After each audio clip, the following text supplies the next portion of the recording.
We are going to break down Michigan State's weekend over in Portland at the PK85 Tournament. But before going any further, hey, today's little episode here is brought to you by BetOnline. BetOnline has you covered this season with more props, odds, and lines than ever before. It's BetOnline where the game starts. Now, if you're watching on YouTube and you are a glutton for pain and you want to look back on a football season that did not end in a bowl game, yesterday's show, we just do 20 minutes talking about the end of the year, the biggest storylines. So, yes, if you're tuning in wondering where on earth is the football talk, we got another video you could check out after this one. But right now, hey, it's time to talk basketball. So this Michigan State basketball team, fun, let me tell you. And they wrap up their weekend Thanksgiving tournament in Portland on a pretty good note, a scary note at the end, but we'll get to that in a hot second. But hey, 2 wins, 1 loss, and I'm going to use a G word right here. And I'm not going to use the word great. It wasn't a great weekend, but that was a very, very good weekend by Michigan State's basketball team. No doubt about it. I'm not ashamed to say it. I get it.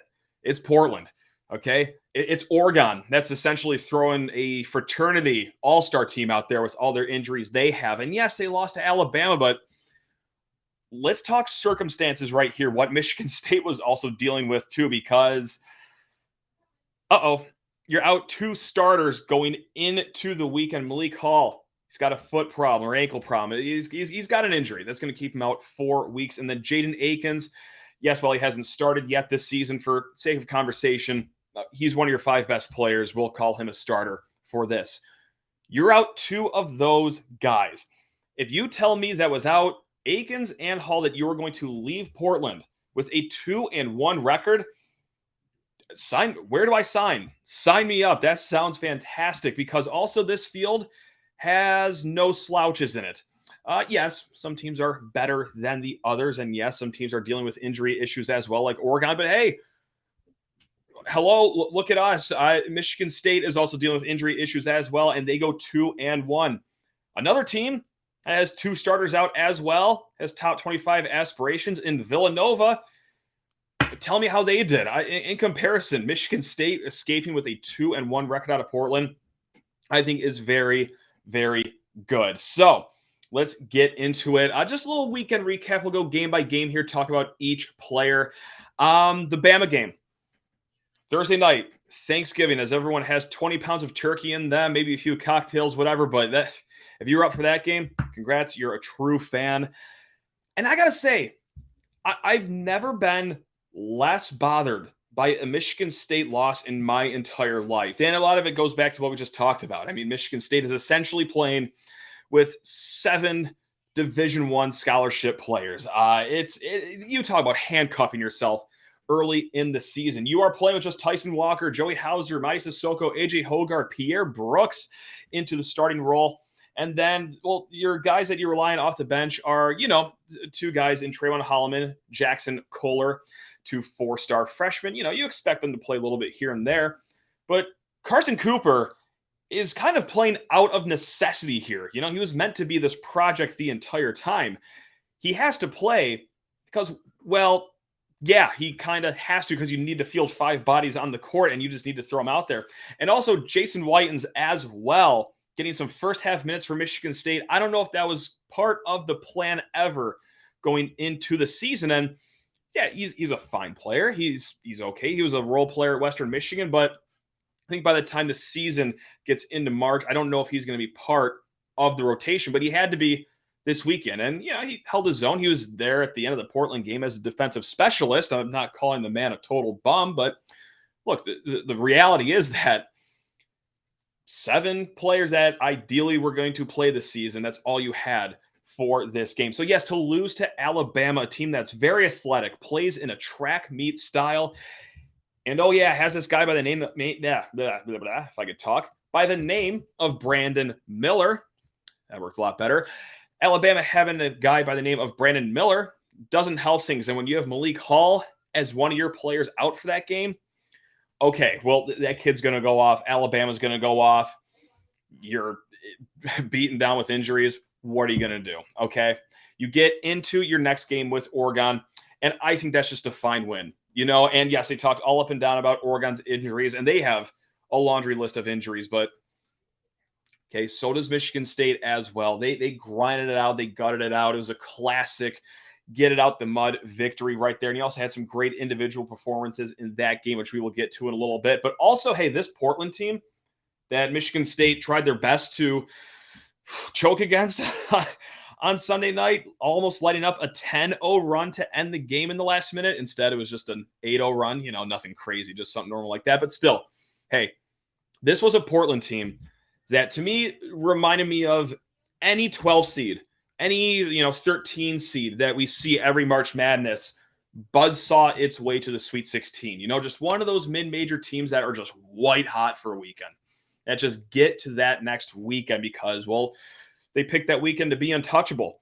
Look, Portland kept it close against North Carolina for most of the game. And yes, North Carolina is not the number one team in the country. They are a little overrated.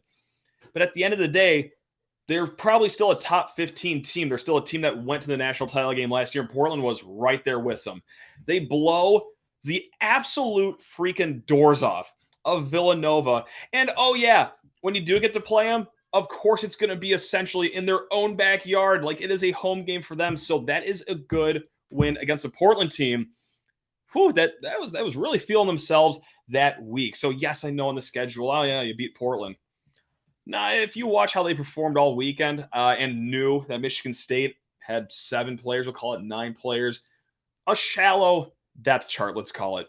I think we all agree on that. That's a really good set of wins right there. So the weekend report for all the players, I almost had co-MVPs for Michigan State this weekend between Tyson Walker and Joey Hauser, but I just have to give the edge to Tyson Walker. 18.3 points per game in this tournament, and 1 turnover, not per game, not averaging 1 turnover per game. How about 1 turnover the entire weekend for Mr. Tyson Walker? He showed out when another point guard didn't always necessarily show out as well. We'll get to him in a hot second, but Mr. Joey Hauser, yes, he had the turnovers late against Oregon, against Portland, but look, if you battle as hard as he did for the first 39 minutes of both of those games, I'm not going to be screaming about him. I'm not going to be whipping coffee mugs against the wall right now. No, Joey Hauser, 13.6 points per game. He had 18 points, 10 rebounds against Oregon. And that was with what looked to be a bum ankle too. I don't know how many times he plans on rolling that ankle throughout this season, but man, you talk about just strapping on the bootstraps and getting to work anyway. Joey Hauser did that. And so far early on this season, this is the Joey Hauser that we all like to see, the Joey Hauser that we left last season with in the Davidson games. So point blank, yes, good games against Oregon, Portland, decent, okay game against Alabama. But look, when you're assigned to Brandon Miller more than you'd like to be because Malik Hall is out, well, okay, I can see how the offensive game diminishes a little there as well. Now, AJ Hoggard, fascinating weekend for him. He really came on strong in the second half of that Portland game. And not just, the buckets, the assists, the limiting the turnovers a little bit, but also just the body language in general, something that's not going to appear on the box score. If you were a smart and healthy person and didn't stay up until 2:30 in the morning on Saturday night to watch Michigan State play, you missed an AJ Hoggard that really looked like he'd rather be anywhere else in the world than a basketball court. And we also kind of saw some odd body language by a guy that's supposed to be a captain and a leader on this team in the Alabama game as well. And, not to speculate anything going on, but it's like, okay, is everything okay with you, AJ? Or what's going on here? Do you just not like playing past midnight Eastern time? That could be the case. But the second half against Portland, he had that dog back in him. That was a point guard that looked like he cared. He's given the guys the too small motion. And is it cocky? Sure. But can you be cocky if you're having that good of a half? In my book, yes. We could all disagree on that. But hey, AJ Hoggard, strong finish to the weekend after a concerning sort of start. And then also a guy with a strong finish to the weekend as well, Mady Sissoko. And look, I think this weekend was maybe a correction for him and what we as fans can expect from Mady Sissoko. He had a great game on the aircraft carrier. Amazing game against Kentucky, but has kind of fallen quiet ever since then. Did not crack into the double digits in the Villanova game or any of the first 2 games of the PK85, but did put up 11 points against Portland. So by correction, what I mean is that, look, I left the Kentucky game thinking, oh snap, this man's going to be first team all Big Ten candidate, second team all Big Ten at worst. But what we have here is just a pretty good big man. No Naismith candidate, and that's okay. That's okay. If we remember where this kid was his first 2 years at Michigan State, I'm still okay with having Mady Sissoko just being a pretty good player. But yeah, kind of quiet since the Kentucky game, but left the weekend on an upward trajectory. And then last but not least, you talk about rising your stock. And you know what? I don't think this man's stock could have been raised any more in between his own ears, because Pierre Brooks has the most self-confidence I've ever seen of any player in my entire life. This man thinks he's Steph Curry, and sometimes he shoots it like him too. Like against Portland, 4 for 4 from three-point land. Okay, there you go. Jacked up 12 three-pointers against Oregon. I know the box score says 11, but he had the toenail on the line for one of those. Regardless, shot just about a dozen three-pointers, made 3 of them, or 4 if you want to count the one where his toenail was on the line. Regardless, good game right there, and that's just going to be the Pierre Brooks experience. Sometimes this microwave of a man is going to win you games. Sometimes he's not. He didn't have a sterling game against Alabama, but he certainly wasn't the difference between a win or a loss. Alabama was just that great of a team with all of MSU's limitations. But man, the Pierre Brooks experience is fascinating. I love the kid's moxie. I love his shot too, especially when it's fallen. But man, that's a shooter that has that dog in him and the confidence that you want to see in a shooter as well. So yeah, overall, really, really good weekend from Michigan State, a team that played so... Have I mentioned that yet? That Michigan State was handcuffed with their depth in this week, and they had some injury issues. Have I mentioned that 58 times already? But I can't reiterate enough how important that is. If they lost this game against Portland, Wednesday's game against Notre Dame doesn't become a must-win. Okay, there's no must-win games in November, but really start to get a little nervous. This team's 4-3 now. They're going into South Bend. They could leave 4-4, but now you're 5-2.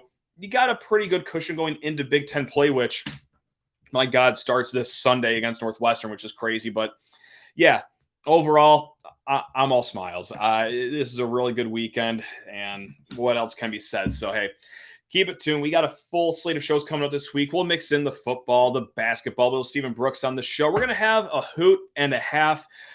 Catch all the news here, the analysis, just the fun banter between fans here on Locked On Spartans, your team every single day. Now let's go enjoy the rest of our weeks. Love you all. Go Green.